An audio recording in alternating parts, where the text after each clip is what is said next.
Hello, my name is Manex Ibar. I am a spirit consciousness guide for thousands of people around the world, helping them grow consciously. And I like to focus on uniqueness and individualization and helping people understand their unique individual mechanics so that they can thrive in this universe and in their lives, bringing out their unique gifts to share with all of us. And today I want to talk about healing the past, healing from our past, which is basically that we all have a certain past with wounds and hurt. Some of us more than others, and some very deep wounds, traumatic wounds, others lighter wounds. And the point is not to judge whether yours is stronger or heavier, and therefore you've done more work or not. I think all of us have different wounds, and we can't really judge whether your wounds are deeper than somebody else's because we're all carrying a complete different perspective. So it's very difficult to say who has stronger wounds and who has, weaker wounds. What's for sure is that part of the incarnation of becoming human includes dealing with wounds. And there's a reason for that. It's because we're here to grow consciously and therefore resolve certain past wounds, past lives wounds even. And the wounding is what creates the tension which allows for us to unveil the cause of the wound, which allows us for consciously becoming more aware of certain processes. And so in this episode, I want you to start thinking about some of your past wounds in this life that you can identify. Where were you traumatized? Where did you not receive the love that you wanted? Where did you not get the recognition that you thought you deserved? Where or when in your life were you in deep blues? Where in your life or when in your life did you really not feel whole? As you think about that, ideas, visions, images, situations, people show up. Could be at school, on the playground, sports events, during sports. It could be humiliation. It could be abuse. It could be that you were taken advantage of, ridiculed, made fun of. All of these life events that can really hurt us. And they hurt our feelings. They hurt our heart. They hurt our ego. They trouble our mind. Sometimes we can't sleep. Even just a simple breakup could be very traumatic. And even though we can understand it, that maybe the relationship was not correct for us, there's still this deep love for the person, and that can become a trauma and a wound that's hard to get over. And so how do we get over wounds? How do we release trauma and repressed memories? How do we get ourselves out of the result of an event in life that has created some type of injustice, some type of hurt in our being, which creates a reaction? And sometimes that reaction is we either repress the wound and just try to bury it, or it's reactive, and then we try to really overreact to the wound, and it almost pushes us into a direction that's maybe not the right one for us, whether it's yelling or hitting and being violent or developing an entire life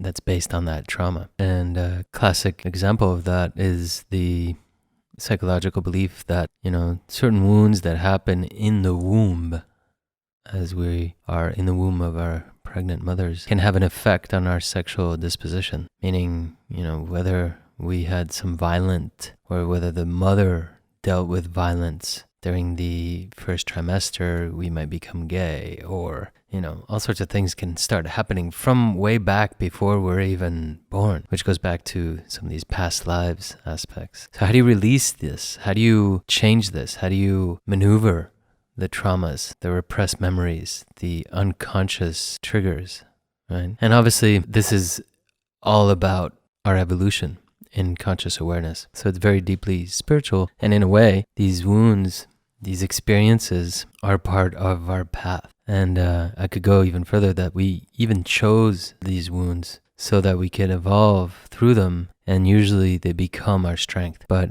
releasing that is oftentimes very difficult. And I would say that there's really a process that life goes through, which is that there is this implication in the wound. The implication is the event that actually creates that wound. It's the hit, it's the facing of that situation that is creating the trigger, that is creating the hurt. And then there's the acceptation, right? The acceptation is accepting that situation as a learning situation, as a moment of life giving you a lesson for you to grow. And then from that, you need to integrate that lesson and that experience and basically not fear it anymore and resolve it through the integration. And that means really understanding its lesson. And so we can even see that our body has these three mechanisms, and there's three joints all over. Whether it's in your finger, you see three joints, or if it's your wrist, elbow, shoulder, if it's your head, body, and legs, we have these three.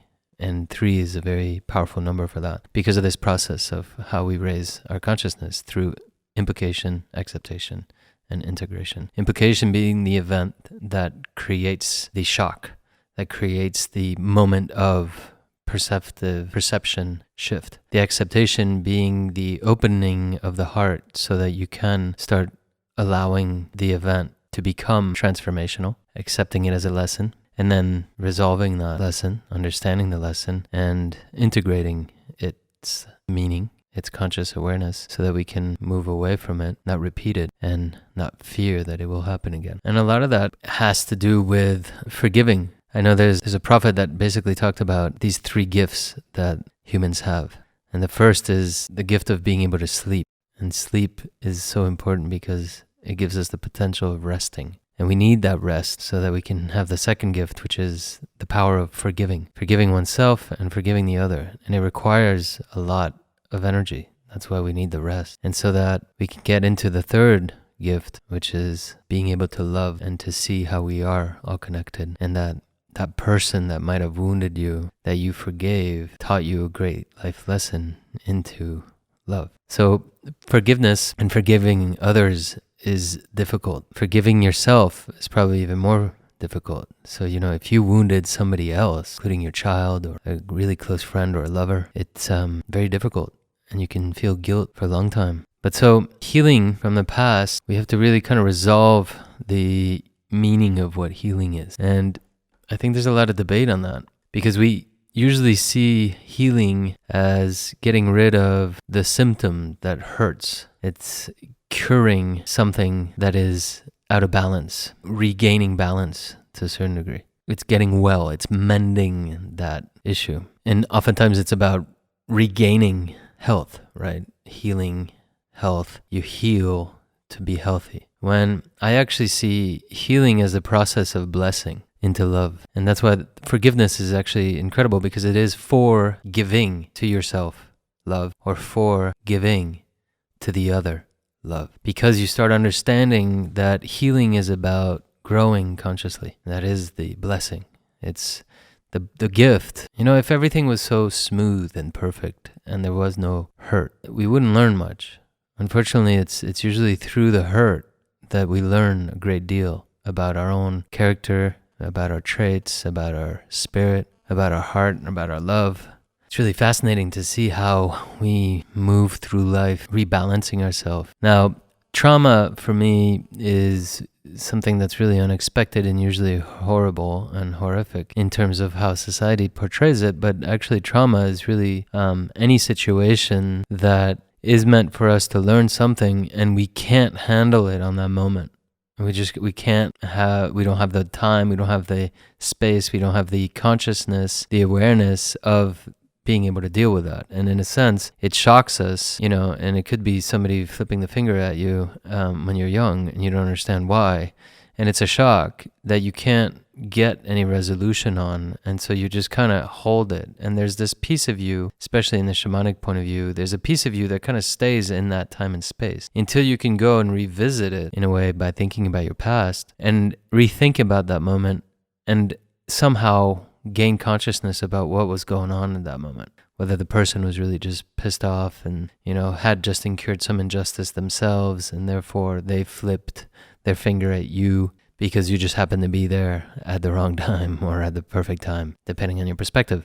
And from that, you got a shock because you don't understand why at that moment. But then in reviewing that moment and reviewing the whole scene, you can forgive them because you see that they had some injustice. And then that makes it that you grow into that resolution, right? And I'm taking something really light just to start. But this is how we resolve our past. This is how we resolve our karma. How do you resolve your past and your karma or your traumas from your early childhood? And how do you heal that and move forward, right? Well, first of all, you need time. You need to have space and time to be reflective. You need to be able to, with your mind, go into the past and realize all of the different situations that hurt you, where you felt bad, where you felt hurt, the traumas that you incurred, and that you felt.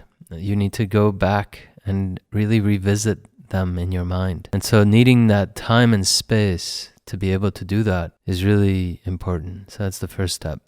Giving yourself time and space. And then reflecting, seeing the whole picture from a different angle. So, if you see yourself as the victim and therefore there's an injustice to you, you'll just complain and blame the other, but you don't take the value of what the experience was here to teach you, which is what is really the important message. And it's never about the other. Why is it triggering something in you? What's not resolved within you? And so, of course, you can go through your childhood and see where you were hurt, where you were made fun of, where you didn't get enough love, where you were abandoned, where you were ridiculed, whatever it is, right? And eventually, as you see the whole picture, you're able to release. So whether it's crying, whether it's laughing, whether it's just deeply breathing into that feeling and revisiting the feeling and being able to tune into it, allow it to be and to move through your body into an expression, whether it's screaming. So you need that time and space of being able to do that so that you can release yourself. So thanks for listening and good luck spending some time healing. My name is Manex Ibar. You can find more information on my site, www.manexibar.com, and on the Soulvana platform. There's a couple courses, couple immersions, and I hope you enjoy wherever you are. With blessings.